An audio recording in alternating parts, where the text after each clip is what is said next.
My YouTube channel Shivani story में आप सभी का स्वागत है। आज की कहानी है रक्षाबंधन।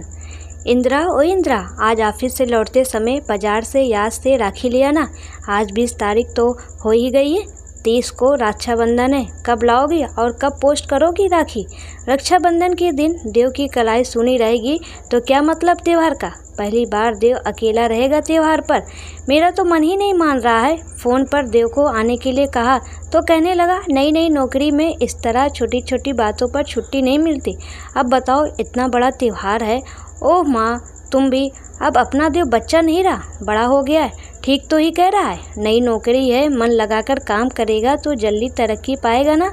इंद्राणी ने जानकी को चुप कराते हुए कहा, अच्छा लाओ, सामान की लिस्ट कहाँ है? शाम को ऑफिस से लौटते हुए सब लेती आऊँगी। इंद्राणी ने अपनी साड़ी व्यवस्थित कर पर्स उठाते हुए कहा। जानकी ने सामान की लिस्ट थमा दी और इंद्राणी घड़ी देखते देखते फुर्ती से बाहर निकल गई। लगता है आज फिर देर हो गई इंदिरा को। जानकी ने इंद्राणी को घड़ी देखकर माथे की त्योरियाँ चढ़ाते देख अंदाज़ा लगाया। समय भला कहाँ रुकता है किसी के लिए, वो तो अपनी गति से निरंतर गतिमान रहता है। इंसान के आगे पीछे छूट जाते हैं, पर इंद्राणी तो हमेशा से ही समय से आगे चलती रही। समय को मात देकर उससे दुगनी गति से आगे बढ़ी है।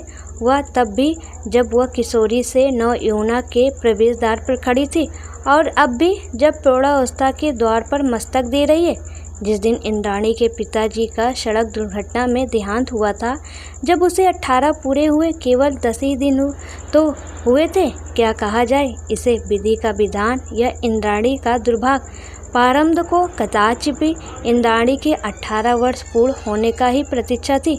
सिर से साया उठा और इंद्राणी के कोमल कंधों पर पूरे परिवार का भार आ गया। निरक्षर जानकी तो गांव की सीधी सादी स्त्री थी, जिसने न कभी पति की नौकरी के बारे में जाना, न कभी उनके रुपए पैसों की जानकारी ली। यहाँ तक कि पति का किस बैंक में खाता, यहाँ तक कि नहीं जानती थी जानकी। तब सब कुछ इंद्राणी ने ही तो संभाला था। पिताजी की बीमा की रकम का हिसाब, उनके हाउसिंग लोन का निपटारा, दुर्घटना में प्राप्त मुआवजे का लेन देन, हर जिम्मेदारी उसने कुशलता से निभाई थी। 18 की उम्र में ही 28 सी समझदारी आ गई थी उसमें। इंटर पास कर कॉलेज के प्रथम वर्ष में ही तो पढ़ रही थी, और देव तो उससे पूरे 10 वर्ष छोटा था। 8 वर्षीय उस अबोध बालक ने तो अभी दुनिया देखी ही कहाँ थी। पिताजी रेलवे में अच्छे पद पर कार्यरत थे। उनके सहकर्मियों की मदद से शीघ्र ही इंद्राणी को रेलवे में लिपिक के पद पर नियुक्ति मिल गई। तब से लेकर अब तक सब कुछ इंद्राणी ही संभालती आई है। विवाह की उम्र में पहुंचने पर हर माँ की तरह जानकी ने भी पुरजोर प्रयास कर डाले थे, पर इंद्राणी के उपयुक्त कोई लड़का ही नहीं मिल पाया। यदि आपसी पसंद तय हो जाती तो इंद्राणी की शर्तें आड़े आ जाती थी। इंद्राणी विवाह के लिए तैयार थी, पर विवाह के बाद भी माँ व देव की जिम्मेदारी उठाना चाहती थी। आखिर इंद्राणी के सिवाय उनका था भी कौन? बेटी थी तो क्या हुआ, परिवार की कर्ता धर्ता थी इंद्राणी। देव उन दिनों हाई स्कूल में पहुंच चुका था। उसके करियर की शुरुआत का नाजुक समय था। ऐसे में असहाय माँ और छोटे भाई को जीवन भर अकेला छोड़कर इंदिरा आगे बढ़ती भी तो कैसे? स्त्री चाहे किसी भी उम्र की हो, स्वभाव से ममतामयी ही होती है। स्नेह व ममता के भाव से ओत प्रेत इंद्राणी भी अपनी शर्तों को न छोड़ सकी। न कोई आदर्शवादी मिल पाया जो इंद्राणी को उसकी माँ व भाई की जिम्मेदारी सहित स्वीकार पाता। देव की इंटर तक आते आते इंद्राणी का पूरा ध्यान उसकी पढ़ाई पर केंद्रित हो गया था। देव के प्रति अब वह कुछ सख्त व कठोर भी हो गई थी। जानती थी कि इस उम्र में गलत संगत में पकड़कर लड़कों को बिगड़ने में जरा सी भी देर नहीं लगती। देव के घर आने जाने के समय को लेकर घूमने फिरने पर इंद्राणी की अनुशासित देख रेख और भी कड़ी हो गई थी। देव की थोड़ी सी ढिलाई पर इंद्राणी बुरी तरह बरस पड़ती थी। देव चुपचाप सुन लेता था, पर माँ जरूर उसका पक्ष लेकर बीच बचाव करने पहुंच जाती थी। ऐसे में माँ को भी इंद्राणी के को भवन का शिकार होना पड़ता था।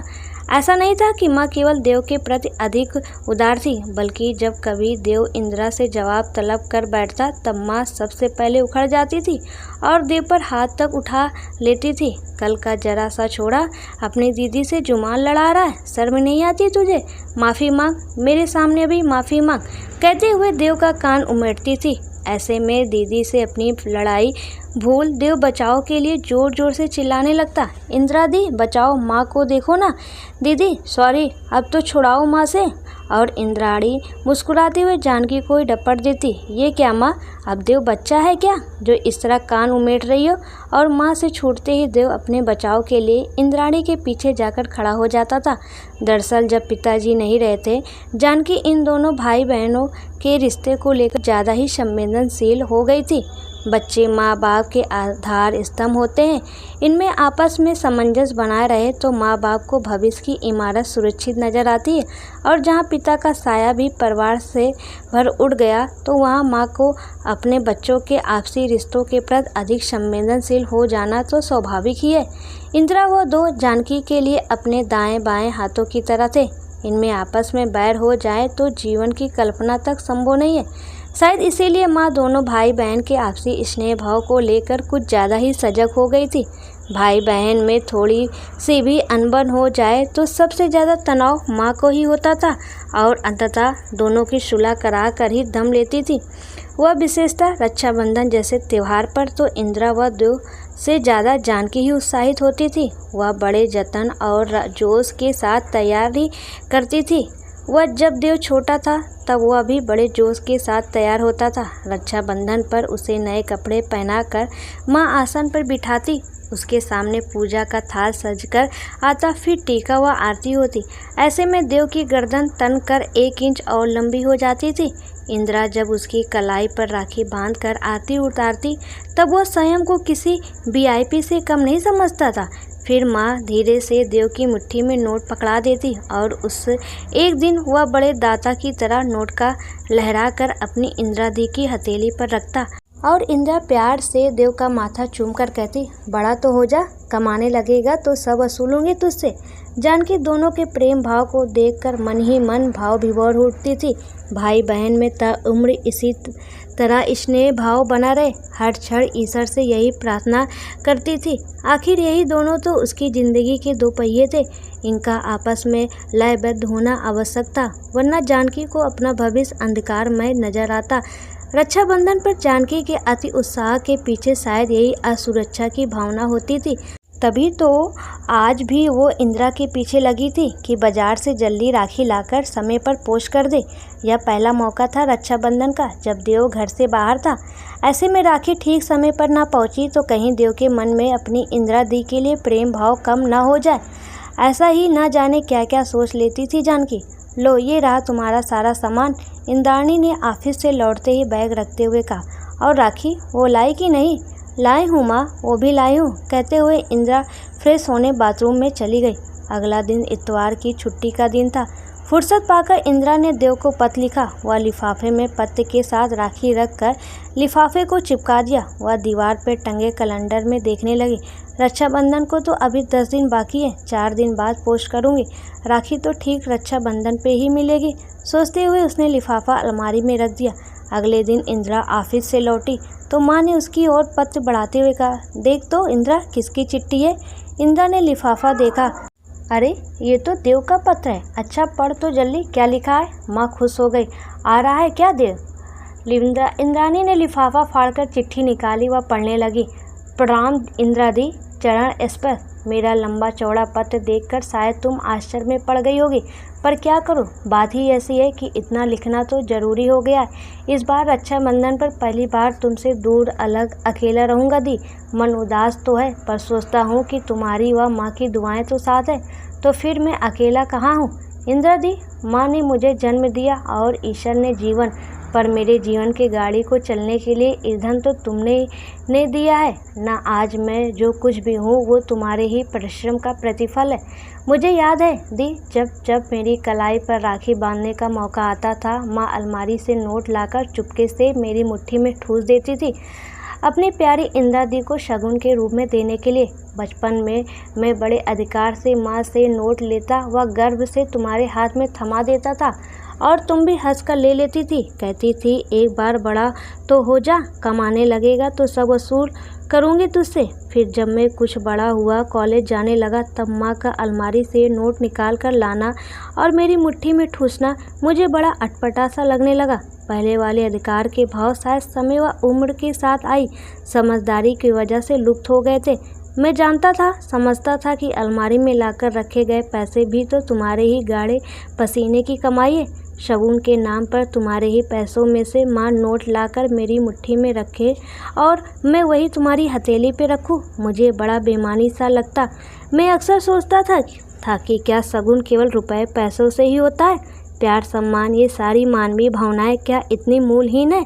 क्या केवल रुपयों का या रुपयों से खरीदे उपहारों का लेन देन ही मायने रखता है? रिश्ते में प्रेम के आपसी लेन देन का कोई अर्थ नहीं। मुझे ये सब कुछ व्यर्थ सा लगता है। स्वयं का आसन पर बैठकर तुमसे राखी बंधवाना भी मन ही मन संकोच में डालने लगा था। मैं उस आसन के लायक था भी तो नहीं, पर माँ के आगे किसकी चलती? तुम तो तब भी प्यार से मेरे सिर पर हाथ फेर कर कहती, कमाने लगेगा ना, तब जी भर के वसूलूंगी। मुझे भी सब कुछ याद है दी।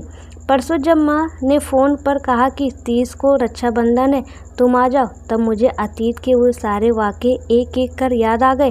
मेरी नौकरी के बाद का पहला रक्षाबंधन का त्यौहार है। मैं सोचने लगा कि अब वह समय आ गया है जब मुझे तुम्हारी वसूली पूरी करनी है। तुम ही कहती थी ना कि कमाने लगेगा तो जी भर के वसूली। मैंने सोचा दी, तुम बहुत सोचा, पर यह तय करने में अंततः निष्फल ही रहा कि तुम्हें क्या दिया जाए। वास्तव में तुम मेरी जीवन दायिनी हो दी। हमेशा से पालिका के स्थान पर रही तुम, और मैं पलित, तुम पोषक हो दी तो मैं पोषित। स्वयं को दाता के स्थान पर रखने की कल्पना भी मेरे लिए दुष्कार है। मैंने अपनी कई दोस्तों को देखा है बहनों के लिए सूट, साड़ी, इयररिंग, अंगूठियाँ आज खरीदते हुए। यही नहीं, बल्कि कई दोस्तों की बहनों को भी देखा है उपहार की शर्तों पर भैयों की कलाइयों पर राखी बांधते हुए। और फिर जब जब तुम्हारे बारे में सोचा तो लगा कि मेरी इंदिरा दी कितनी अलग है सबसे। तुमने तो अपने हिस्से की खुशियाँ भी मुझ पर लुटा दी। मैं तुम्हें भला क्या दे सकता हूँ? मेरे पास मेरा अपना ही क्या जो तुम्हें उपहार में दूँ? जो कुछ भी है वह पहले तुम्हारा है, फिर मेरा। आज तुम्हारे लिए वो पंक्तियाँ याद आ रही हैं जो हम माँ के साथ साझा दीप अगरबत्ती के वक्त गाते थे। तेरा तुझको अर्पण क्या लगे मेरा। वैसे भी भाई बहन के बीच जो स्नेह सूत्र से बंधा नाजुक बंधन है, उसमें निहित प्रेम तो असीम होना चाहिए। तो फिर क्यों इसे डिब्बे बंद उपहार या लिफाफे की परिधि में हम कैद करें? क्यों इस स्नेह के बंधन को व्यवहारिक सीमाओं में बांधकर सीमित कर दें? परंपराएं केवल औपचारिकता निभाने के लिए नहीं तो नहीं होती न दी। फिर लकीर की फ़कीर बने इस केवल निभाने की बजाय क्यों ना हम इन परंपराओं को वास्तविक अर्थ में जिए? परंपरा तो यही है ना दी कि रक्षा करने वाले की कलाई पर रक्षा का बंधन बांधा जाए। तो अब से हम इस परंपरा को केवल निभाएंगे नहीं, बल्कि जिएंगे भी। तुम हमेशा मेरे रक्षा के स्थान पर रही हो दी। हर कठिन घड़ी पे तुमने रक्षा कवच बनकर मेरी रक्षा की है। मेरे हिस्से की मुश्किलों को तुमने स्वयं आगे बढ़कर ढाल की तरह झेला है। तो रक्षा सूत्र का हक तो तुम्हारी कलाई का ही बनता है ना। यही सब सोचकर इस पत्र के साथ राखी भेज रहा हूँ। इसे रक्षाबंधन पर मेरी ओर से अवश्य बंधवा लेना। मैं जानता हूँ कि तुम्हारी राखी मुझे समय पर ज़रूर मिलती है, इसलिए तुम राखी पोस्ट कर पाओ। इससे पूर्व ही मैं यह राखी तुम तक पहुँचाना चाहता था, अतः हफ्ते भर पूर्व ही राखी भेज रहा हूँ। हाँ, माँ जानेगी तो ज़रूर कहेगी कि ये तो उल्टी गंगा बहाना हुआ। पर दी, तुम माँ को समझा देना कि अब से अपने घर में तो रक्षाबंधन इसी तरह मनेगा। माँ तुम्हारी बात ज़रूर मानेंगी। हाँ, अब तक की जितनी राखियाँ मेरी कलाई के हिस्से में आई हैं, उसके प्रतिदिन के रूप में तुम्हें कुछ देने की बात कहूँगा तो सूरज को दीपक दिखाने के समान होगा। पर हाँ, एक विश्वास तुम्हें ज़रूर देता हूँ कि तुम्हारा हर आदेश जीवन भर मेरे सिर आँखों पर होगा, वरना आपकी उंगलियाँ और मेरा कान जब चाहे उमेठिएगा। आपका अपना देव। पत्र पढ़ते पढ़ते इंद्राणी का चेहरा आंसुओं से सरोबार हो गया। आंचल भीग गया। जानकी तो अपेक्षित स्थिति से हड़बड़ा गई। कंधा पकड़कर इंदिरा को झकझोर दिया उसने। अरे बोल, कुछ तो बोल, ऐसा क्या लिखा है इसमें? सब कुछ ठीक तो है ना? जानकी की आवाज़ कँपकपा गई। सब ठीक है माँ, आंचल से आंसू पोंछते हुए रुधे गले से इंदिरा ने जवाब दिया। वह लिफाफा उठाकर उसमें झाँक कर देव की भेजी राखी निकालने लगी। इंद्राणी को इस तरह आंसू बहाते देख जानकी घबरा गई थी। तू तो रोए रही है बेटी, कुछ तो बता, वरना मैं भी रो पड़ूंगी। भरे गलों से जानकी बोली। कुछ नहीं माँ, ये तो खुशी की आंसू है। देव ने अब तक की राखियों के बदले में आज जो उपहार भेजा है उसे देखोगी तो तुम भी रोओगी खुशी से। कहते हुए इंदिरा ने लिफाफे से देव द्वारा भेजी राखी माँ की ओर बढ़ा दी। वह पूरे पत्र एक बार जोर से पढ़कर माँ को सुनाने लगी। नहीं कहूँगी बेटी कि मैं उल्टी गंगा बह रही है। आंचल के कोने से अपने आंसुओं को समेटते हुए जानकी बोली। सच ही तो कहता है देव, राखी का हक तो तेरी कलाई का ही बनता है। मैं भी जानती हूँ कि स्नेह के बंधन नाजुक जरूर होते पर मजबूत भी होते। लेन देन के कोरे व्यवहार से परे मानवीय भावनाओं से वशीभूत केवल स्नेह सूत्र में जकड़े या बंधन अटूट होते हैं। ऐसे रिश्तों की नींव बड़ी पुष्ट होती है।